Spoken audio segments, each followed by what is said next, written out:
Hey guys, it's Josh here, and today I'm going to be showing you my Soraka build. Soraka is my most used support champion, and I do main support. And this build I've made up over a number of weeks and months of testing out different items. And I have to say that this is my preferred build for Soraka and a majority of other supports. So when you first start, you're going to pick up two rejuvenation beads and something else of your choice.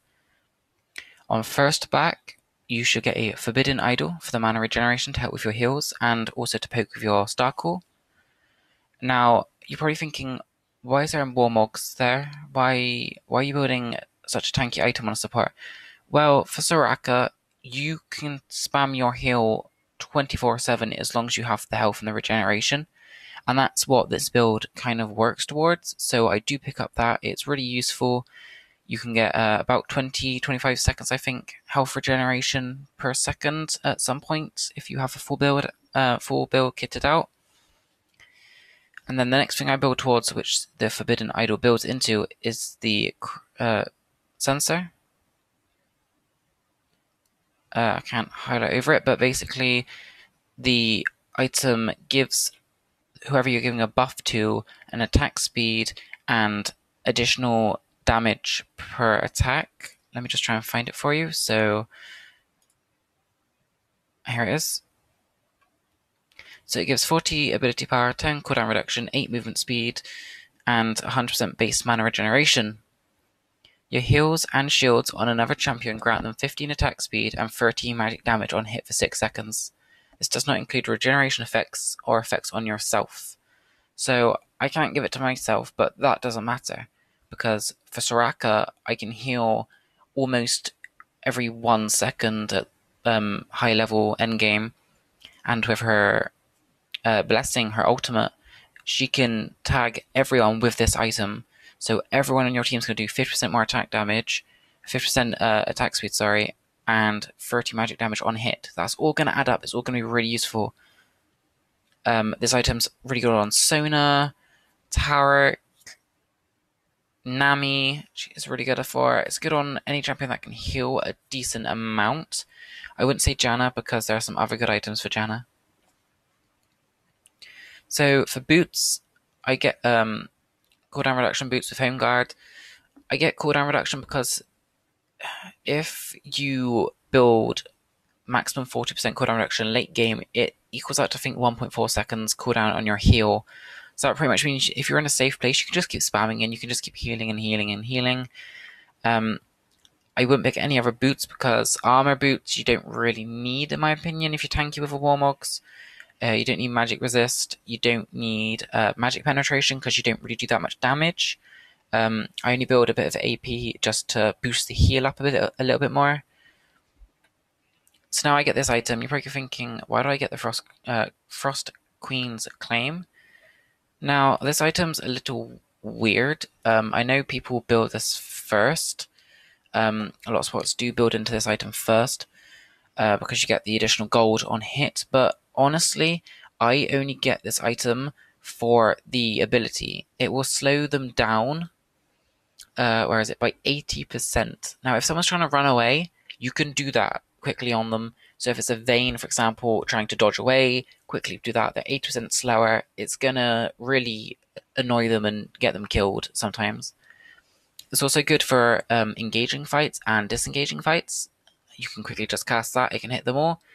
And it doesn't do that much damage. It does maybe 200 maximum, possibly. It's 50 plus 5 per champion level. But it does slow them down by 80% for 2 seconds, and it's a 60-second cooldown, so that can be used pretty much every engage. Now, you definitely need the, if I find it, the Aegis of Legion. What you build into is optional. I generally do the Locket because if my ultimate's on cooldown and my heal's on cooldown and we're taking a lot of burst damage, I can quickly just pop that. It gives everyone a brief shield for a few seconds. Maybe sometimes I've popped it in team fights before my ultimate's ready. Maybe it's got 5-6 seconds left. Quickly just cast that and then I do my ultimate straight away. The good thing about Soraka's ultimate is if they're building the item I'm not sure if I'm able to find it, but I should just have a quick look.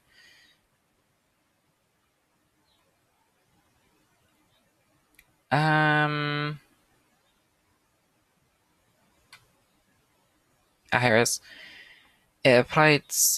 Where is it? Where is it? Where is it? Grievous wounds. That's what I was looking for. Soraka's ultimate will heal 50% more if they have that. So make sure your enemy is not building this, because if they are, you do need to keep an eye. It's beneficial if they do build it, but if they are building it, it's because they're trying to cancel out your heals. You don't want them to build it because it means you're going to have to ultimate and then heal the lowest member of your group, because otherwise your heals are going to be 40% less effective, basically, I think it is. Yeah. And it's, oh no, it's not, sorry, by 50%. So your heal on Soraka only does maybe 200 or 300 max.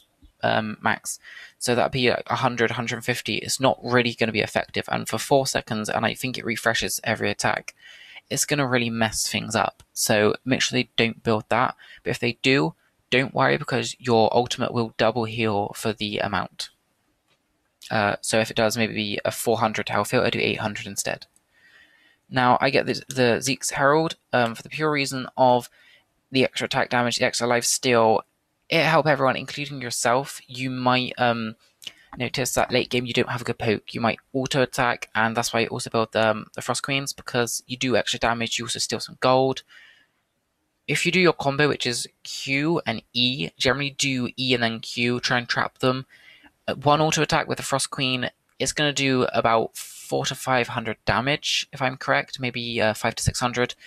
And if you do that twice, because it has quite a low cooldown, your Q and E, you're going to take down their health kind of quickly. You can really use this build to be self-sustainable. You can stay in the lane on your own if your AD carry is DC'd, or they've gone back to buy an item. It's really, really good, really supporty, tanky, damage dealing, healing based, really supporty. And I'm surprised people don't really build Warmogs on Soraka, because it's really useful.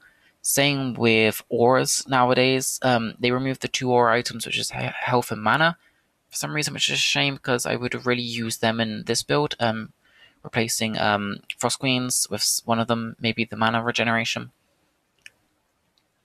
And they removed the item that after 3 levels you permanently gain plus 15 per 5-second health regeneration and plus 10 mana regeneration per 5 seconds. That would have made this build perfect, but they've removed it, sadly, so this is the best I could do myself.